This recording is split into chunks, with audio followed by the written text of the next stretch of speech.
Meron akong isang tanong, pasensya na kayo, kailangan ko itanong to.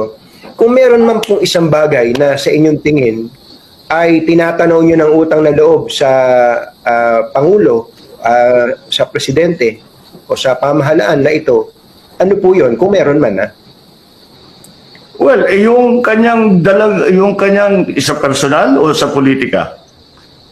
Personal po, personal. Ay, siyempre, pinakamalaking ginawa niya para sa amin, yung paglibing ng aking ama sa libingan ng mga bayani.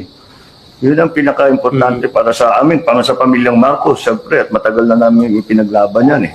At ngayon pa lang, kahit na yung ibang presidente na nakaraan, kahit sa tinuturing nga namin kaibigan, at sinasabi, gusto nilang gawin, o papayag sila, si President Duterte lang talagang ang nanindigan dun sa kanyang unang salita na dahil nasa batas siya, nasa rules yan, dapat dapat malibing si Marcos sa libingan ng mga bayani na hindi habang sa kasaysayan ng pamilyang Marcos di na namin makakalimutan yan.